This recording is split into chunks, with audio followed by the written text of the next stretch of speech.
శ్రీ గణేశాయ నమః. శ్రీ గురుభ్యో నమః. శ్రీ సరస్వతీ నమః. అమ్మ జగన్మాత సాక్షాత్తు నారాయణుడికి సహోదరిగా నువ్వు కృష్ణుడిగా స్వామి పుట్టిన తర్వాత కొద్ది నిమిషాలకు యశోదాదేవికి కూతురుగా పుట్టావు కదా. ఆయన ఆనతి మేరకు స్వామి చెప్పిన విధంగా కంసుడు పైకి విసిరేసినప్పుడు నీవే జగన్మాతగా దర్శనమిచ్చి నిన్ను సంహరించేవాడు వేరే చోట పెరుగుతూ ఉన్నాడు అని చెప్పి పసిదానివై ఉండి ఆ కంసుడి ప్రకోపాన్ని నీ అన్నగారి కొరకు భరించావు కాబట్టి స్వామి ఎంతో సంతోషించి నీకు వరాలనిచ్చాడని చెప్పి పోతనామాచుల భాగవతంలో చదువుకున్నాను తల్లి. అలాగే నారాయణ తీర్థుల వారి కృష్ణలీలా తరంగిణిలో ఈ ఘట్టాన్ని మహాద్భుతంగా ఆ మహానుభావులు వర్ణిస్తూ జయ జయ దుర్గే జయ జయ దుర్గే జితవైరి వర్గే వియదనిలాది చిత్ర సర్గే జయ జయ దుర్గే. నారాయణ సోదరివైన నిన్ను అసలు మీకు పుట్టుక అంతము అనేవి లేనే లేవు, ఆద్యంత స్వరూపులు. కానీ లోకక్షేమం కోసం ఎన్ని రకాలుగా ఎన్ని జన్మలెత్తారో ఎన్ని రకాల బాధలు పడ్డారో మా కోసం.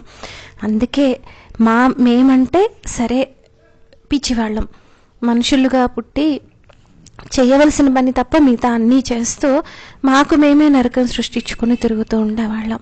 కానీ సాక్షాత్తు నీకు అన్న అయిన పరంధాముడు తాను ఇబ్బంది పడకూడదని నువ్వు కష్టపడ్డావు కాబట్టి ఇక మీదట నిన్ను వారి ఇంటి ఆడపడుచుగా గ్రామదేవతగా కొలుచుకుంటారో, వాళ్ళు ఏది తింటారో అదే నీకు పెట్టి వారు ఎలా ఉంటారో అలా నిన్ను చూసుకొని రాయిలో రప్పలో చెట్టులో కొమ్మలో మానులో మట్టిలో నిన్ను చూసుకొని మురిసిపోతారు.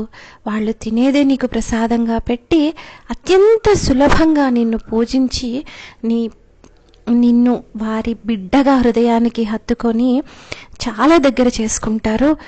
అన్ని చోట్ల గ్రామదేవతగా కూడా వెలసి లోకాలన్నిటి చేత కేవలం ఆదిపరాశక్తిగానే కాక ఇంటి దేవతగా గ్రామదేవతగా కూడా పూజలు అందుకుంటావు అని స్వామి నీకు వరమిచ్చారని తెలిసింది. ఎంత అద్భుతం కదా తల్లి. అన్నమాచార్యులు అంటారు, త్రికరణ శుద్ధిగా చేసిన పనులకు దేవుడు మెచ్చును లోకం మెచ్చును అని. నిజమే కదా. నువ్వు ఇవన్నీ సహించబట్టే మేము ఈ మాత్రం బాగున్నాము. మేము చేసే దుష్కర్మలను ఒక కంట కనిపెడుతూ గ్రామదేవతవై ఇంటి దేవతవై ఇంట్లో తిరగాడే పసిపాప రూపంలో కూడా నువ్వే అయ్యి బాలా త్రిపుర సుందరివయ్యి జగన్మాతవయ్యి కాపాడే తల్లివి. ఎన్ని రూపాలలో వెలసావు తల్లి. కృష్ణాష్టమి రోజే నీ పుట్టినరోజు కూడా కాబట్టి కావేటి రంగరంగ అంటూ పాత తరాల వాళ్ళు పాడుకునేవాళ్ళు. అదే ట్యూన్లో అనుకోకుండా నాకు ఒక చిన్న పాట దొరికింది. ఎంత మంచిగా అనిపించింది తల్లి. అంటే ఎన్నో రకాలు వింటూ ఉంటాము పాడుతూ ఉంటాం, కానీ నలుగురికి చాలా తేలికగా అందే తల్లివి నువ్వైనప్పుడు అంత తేలిగ్గా పాడుకోగలిగిన పాట లభిస్తే అందరూ సంతోషిస్తారు కదా. ఇది ఎవరో ఒకళ్ళు పాడుకునేది కాదు, అందరికీ నీ అనుగ్రహం లభించాలి. ముందు అన్నిటికంటే ముందు అలా పాడుకొని మనసారా సంతోషిస్తూ ఉంటారు, ఎంతోమందిని చూస్తూ ఉంటాం. అలా ఆ ఒక చిన్ని పాట లభిస్తే ఈరోజు ఎంతో సంతోషంగా అనిపించింది, నీ ఆశీర్వాదం లభించినట్లుగా అనిపించింది. కంచి కామాక్షివమ్మ నీవు మధుర మీనాక్షివమ్మ, కన్నీరు తొడిచి నీవు వీగ కాపాడరాగదమ్మా. కాశీ విశాలాక్షివి నీవు విశ్వేశ్వరుని పత్నివి, లోకాలనుల్లదయతో వేగమే రక్షింపరాగదమ్మా. కంచి కామాక్షివమ్మా నీవు మధుర మీనాక్షివమ్మా. కన్నీరు తొడిచి నీవు వేగ కాపాడరాగదమ్మా. బెజవాడ కనకదుర్గా వేములవాడ రాజరాజేశ్వరి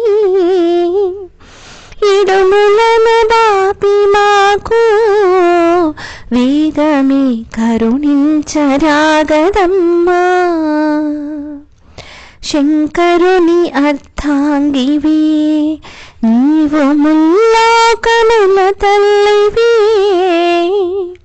అయ్యతో కలిసి వచ్చి వేగమే ఆపదల నుండి గావరావి. కంచి కామాక్షివమ్మా నీవు మధుర మీనాక్షివమ్మా. కన్నీరు తొడిచి నీవు వేగ కాపాడరాగదమ్మా. నీలకంఠుని దేవివే నీవు సర్వమంగళవు తల్లి. పాపాలనుల్లదయతో వేగమే పోగొట్టరాగదమ్మా. నీలకంఠుని దేవివే నీవు సర్వమంగళవు తల్లి.